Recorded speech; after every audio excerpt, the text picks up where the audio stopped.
भगवते वासुदेवाय। ओम नमो भगवते वासुदेवाय।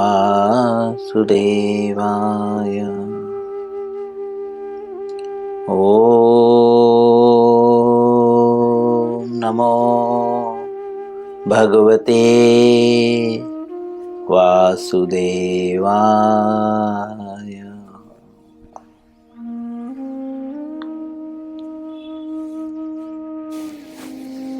श्री मद्भगवत गीता यथारूप पुस्तक का नाम है। अध्याय 10। अध्याय का नाम है श्री भगवान का ऐश्वर्य। श्लोक संख्या 8। आज इस श्लोक का दूसरा दिन है, क्योंकि इसके पूर्व भी हम इस श्लोक को पढ़ चुके हैं, इसीलिए हम 3 बार इस श्लोकों को पढ़ेंगे। उसके बाद शब्दार्थ ना पढ़ते हुए अनुवाद और पुनः हम तात्पर्य में प्रवेश करेंगे। जहाँ पे हमने तात्पर्य समाप्त किया है उसके आगे से पढ़ेंगे। सभी लोग मेरे पीछे श्लोकों को उच्चारण करने का प्रयत्न करें। यथासंभव सभी के सामने भगवत गीता हो और श्लोकों के प्रत्येक शब्दों पे ध्यान दें। अहम सर्वस्य प्रभो मत्तः सर्वं प्रवर्तते इति मत्वा भजन्ते मां बुद्ध्या भाव समन्विताः। पुनः अहम सर्वस्य प्रभो मत्तः सर्वं प्रवर्तते इति मत्वा भजन्ते मां बुद्धा भाव समन्विताः। पुनः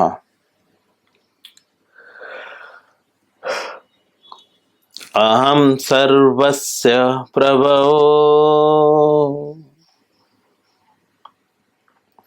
मत्तः सर्वं प्रवर्तते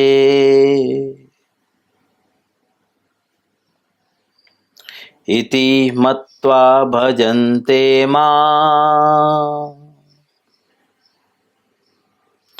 बुद्धा भाव समन्विताः।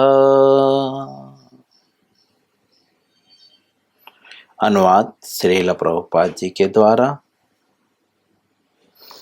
मैं समस्त आध्यात्मिक तथा भौतिक जगतों का कारण हूँ। प्रत्येक वस्तु मुझ ही से उद्भूत है। मैं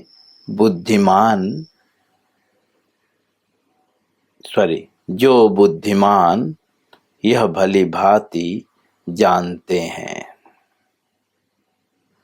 वे मेरी प्रेमा भक्ति में लगते हैं तथा हृदय से पूरी तरह मेरी पूजा में तत्पर होते हैं। यहाँ पे भगवान स्पष्ट रूप से कह रहे हैं, जगतों, भौतिक जगतों अर्थात बहुत सारे भौतिक जगत हैं।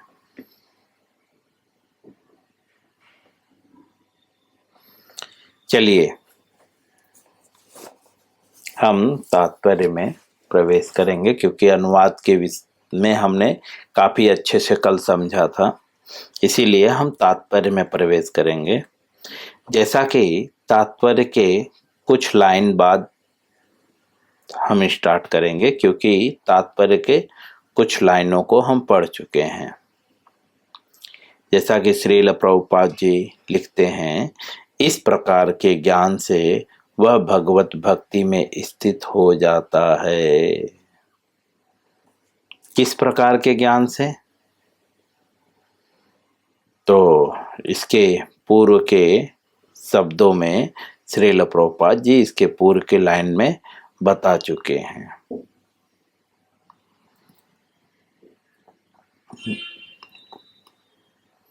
भौतिक तथा आध्यात्मिक जगत के मूल कृष्ण हैं। इस प्रकार के ज्ञान से जो है व्यक्ति जो है भक्ति में स्थित हो जाता है। लेकिन भौतिक तथा आध्यात्मिक जगत के मूल कृष्ण हैं, इस ज्ञान को प्राप्त किससे करना है? तो कहते हैं कि अधिकारी से, चैतन्य महाप्रभु जैसे अधिकारियों से।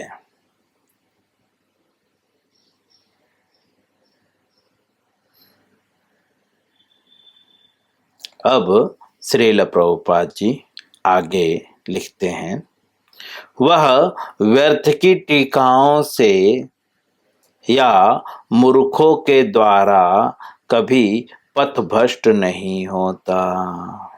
कौन कौन पथभ्रष्ट नहीं होता? जो भगवत भक्ति में स्थित होता है वह व्यक्ति जो है मूर्खों के द्वारा या व्यर्थ की टीकाएं, व्यर्थ की टीकाएं मतलब भगवत गीता भागवत पे बहुत सारी टीकाएं हैं, लेकिन व्यर्थ क्या है? कौन सी टीकाएं व्यर्थ हैं? वह टीकाएं जो प्रमाणिक न हो और जो गुरु परंपरा से न हो, और वह टीकाएं जो टीका लिखने वाला स्वयं के जीवन में आचरण ना करता हो, ऐसे व्यक्ति की टीकाएं व्यर्थ हैं। और मूर्ख लोग मतलब जो जानते हैं कि यह संसार नश्वर है, कृष्ण के सिवा कुछ शाश्वत नहीं है, वह बुद्धिमान है। तो मूर्ख कौन है? जो यह जानते हुए भी विषय वासनाओं में लिप्त है, वह मूर्ख है।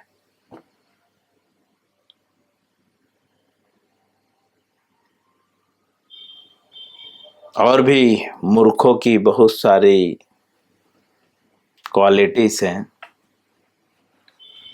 लेकिन मूलतः जो स्वयं के इंद्रिय तृप्ति के लिए, राउंड फिगर, जो स्वयं के इंद्रिय तृप्ति के लिए कार्य कर रहा हो, यहाँ तक कि भगवत प्रचार भी वह अपने परिवार और स्वयं के भरण पोषण के लिए कर रहा हो, ऐसा व्यक्ति भी मूर्ख है। जो भगवान के प्रचार के नाम पे जो है पैसे ऐंठ रहा हो, यह भी मूर्ख है। तो ऐसे मूर्खों द्वारा कभी वह पथभ्रष्ट नहीं होता। कौन? जो भगवत भक्ति में स्थित है। जैसा कि मैंने कहा, भगवत भक्ति में स्थित कौन है? जो आध्यात्मिक और जो है भौतिक जगत के मूल कृष्ण को मानता है। और ये जानकारी उसे कैसे प्राप्त करनी होती है? तो बोलते हैं चैतन्य महाप्रभु जैसे अधिकारियों से। वह व्यक्ति जो है भक्ति में स्थित होता है और ऐसे मूर्खों के द्वारा, जैसा कि मैंने बताया, कभी पथभ्रष्ट नहीं होता। सारा वैदिक साहित्य स्वीकार करता है कि कृष्ण ही ब्रह्मा, शिव तथा अन्य समस्त देवताओं के स्रोत हैं। प्रभुपाद जी लिखते हैं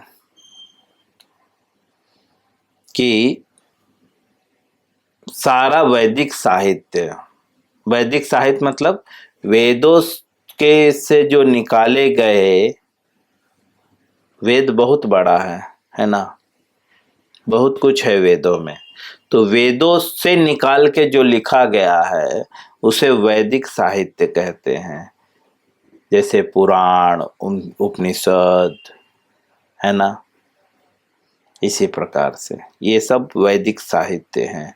तो वैदिक साहित्यों में जो है स्वीकार करता है, वैदिक साहित्य स्वीकार करता है मतलब एक्सेप्ट करता है। क्या एक्सेप्ट करता है?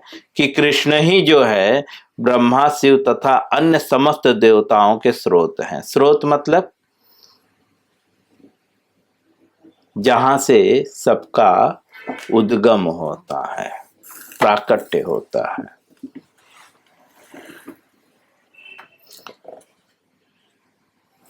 श्रील प्रभुपाद जी अर्थवेद में कुछ श्लोकों को कोड कर रहे हैं। तो श्रील प्रभुपाद जी लिखते हैं, अर्थवेद में गोपाल तापनी उपनिषद पहले अध्याय के 24वें श्लोक में कहा गया है,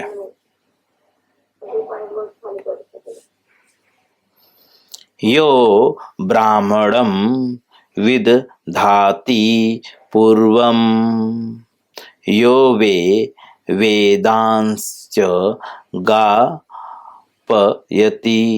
स्म कृष्णः। ऐसा गोपाल तापनी उपनिषद में कहा गया है कि प्रारंभ में कृष्ण ने ब्रह्मा को वेदों का ज्ञान प्रदान किया और उन्होंने भूतकाल में वैदिक ज्ञान का प्रचार किया। ऐसा कहाँ पे कहा गया है? अर्थवेद में गोपाल तापनी उपनिषद पहले अध्याय के 24वें श्लोक में, कि भगवान ने जो है सबसे पहले जो है ब्रह्मा को वेदों का ज्ञान दिया। इसीलिए कहते हैं प्रभुपाद जी कि ब्रह्मा, शिव तथा अन्य समस्त देवताओं के स्रोत भगवान कृष्ण हैं। पुनः नारायण उपनिषद में पहले 1 नंबर श्लोक में कहा गया है, अथ पुरुषो हवे नारायणो कामस्य प्रजाः सृजेयति। नारायण उपनिषद, बहुत सारे उपनिषद है, मैंने कहा है आपको। हर पुराण के अपने उपनिषद हैं। तो नारायण उपनिषद में कहा गया है कि जब भगवान ने जीवों की सृष्टि करनी चाहिए,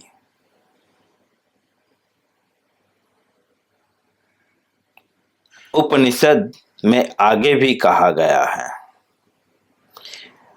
नारायण ब्रह्मा जायते नारायणाद प्रजापतिः प्रजायाते नारायणाद इंद्रो जायते। नारायणादष्टो वसवो जायन्ते नारायणादेकादशः रुद्रो जायन्ते नारायणाद्वसादित्यः।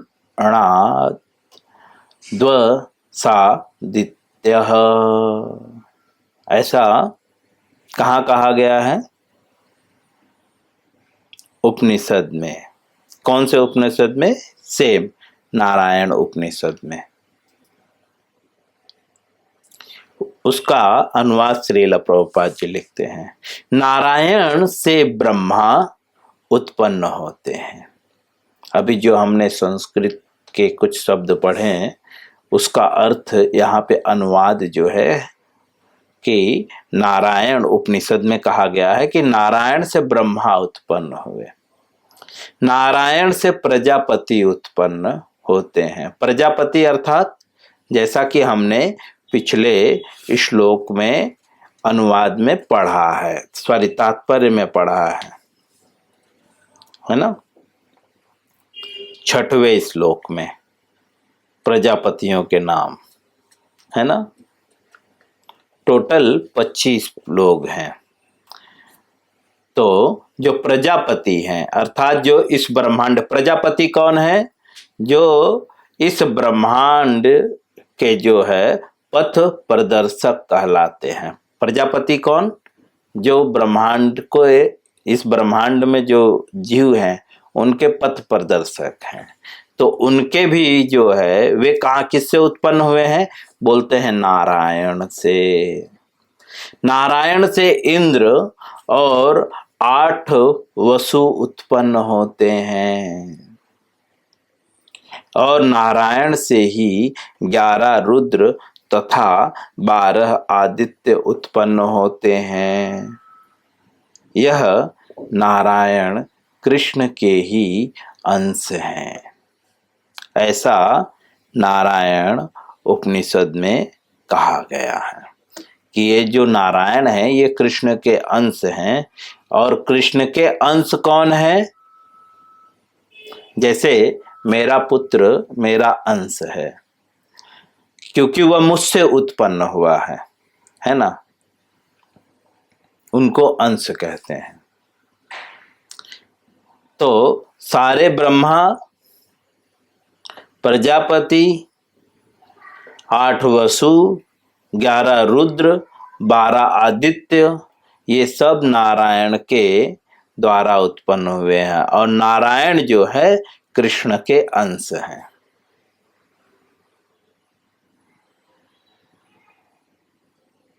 वेदों का भी कथन है कि ब्रह्मण्यो देवकी पुत्र, देवकी पुत्र कृष्ण ही जो है भगवान हैं।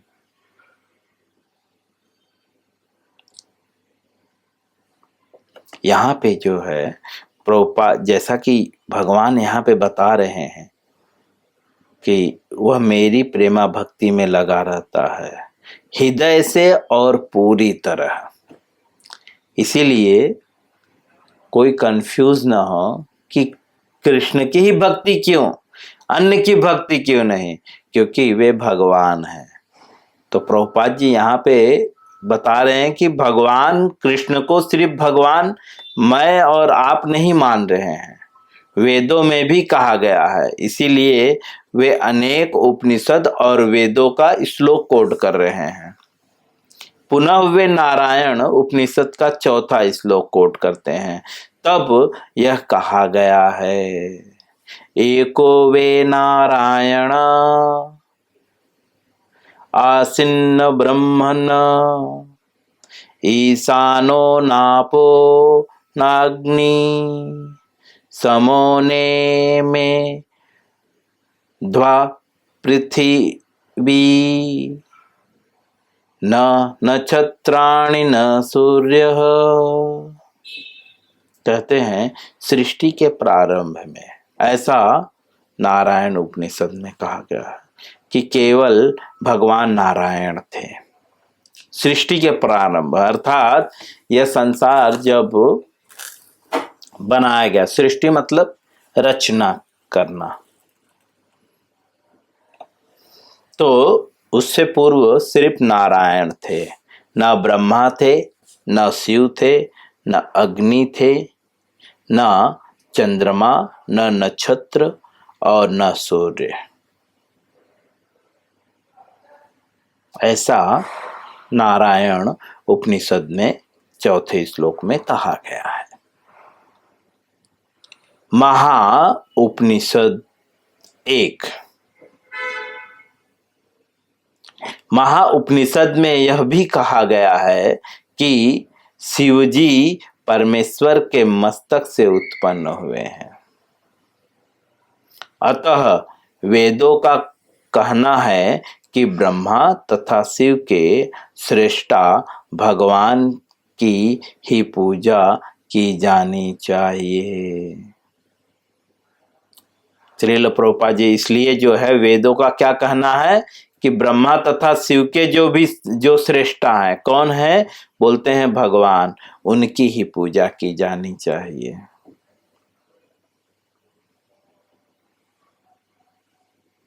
मोक्ष धर्म एक पुस्तक है जिसमें कृष्ण कहते हैं, क्या कहते हैं? प्रजापतिम च रुद्रम चाप्यहमेष सृजामि वे, तो ही माम न विजानीतो मम माया विमोहितो। ऐसा मोक्ष धर्म में कृष्ण कहते हैं। जैसे भगवत गीता कृष्ण कहते हैं, वैसे मोक्ष धर्म जो है कोई ग्रंथ है। जैसे कई सारे उपनिषद हैं, कई सारे पुराण हैं, अलग अलग उनके नाम हैं, ऐसे ही मोक्ष धर्म जो है कृष्ण के द्वारा कही गई एक पुस्तक है। तो उसमें कहा गया है कि मैं ही प्रजापतियों को, जिसमें शिव तथा अन्यों को उत्पन्न किया, मैंने ही, ऐसा भगवान कहते हैं। आप बाकी उपनिषद में लोग कहते हैं ना शिव जी भगवान हैं, ब्रह्मा जी भगवान हैं, ठीक है, कोई बोलता है लक्ष्मी जी भगवान है, दुर्गा जी भगवान है, लेकिन कहीं पे भी किसी ने ऐसा नहीं कहा कि मैं ये सब कर रहा हूं, मैं ये उत्पन्न कर रहा हूं, मैं ये मार रहा हूं। लेकिन यहां पे भगवान कह रहे हैं,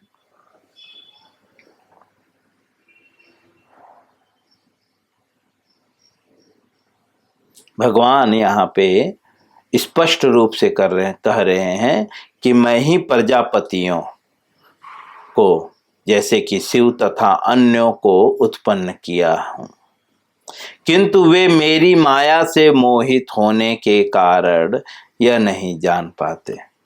वे लोग यह क्यों नहीं जान पाते? क्योंकि वे जो है भगवान की माया से मोहित हैं।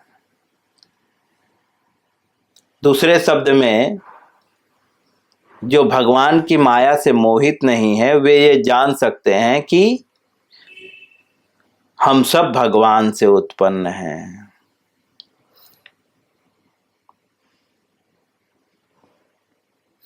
और भगवान की माया से मोहित कौन नहीं है? भगवान का भक्त। भगवान का भक्त जो है भगवान की माया से मोहित नहीं होता। एक शब्द में श्रील प्रभुपाद जी इस श्लोक के अनुसार हमें समझाना चाहते हैं कि मोहित कौन है भगवान की माया से। बोलते हैं शिव भी और बाकी भी जो है प्रजापति, वो भी मोहित हैं। लेकिन जो भक्त है, जरूरी नहीं है कि हर लोग भक्त हों, ठीक है, तो इसीलिए जो है जो भक्त है वे मोहित नहीं है, और जो भक्त नहीं है वो मोहित है। तो श्रील प्रभुपाद जी यहाँ पे जो है मोक्ष धर्म में कृष्ण कहते हैं, कोड कर रहे हैं कि मैं ही प्रजापतियों को, शिव तथा अन्यों को जो है उत्पन्न किया हूं, किंतु वे मेरी माया द्वारा मोहित होने के कारण यह नहीं जान पाते। वे मतलब जो भगवान की माया द्वारा मोहित हैं, वे ये नहीं जान पाते कि शिव जी भी, ब्रह्मा जी भी और बाकी प्रजापति भी भगवान द्वारा उत्पन्न हैं। वे ये नहीं जान पाते। यह नहीं जानते कि मैं ही उन्हें उत्पन्न किया हूं। वराह पुराण में भी कहा गया है। इसको हम कल पढ़ेंगे। मैं यहीं पे विराम दूंगा। हरे कृष्णा।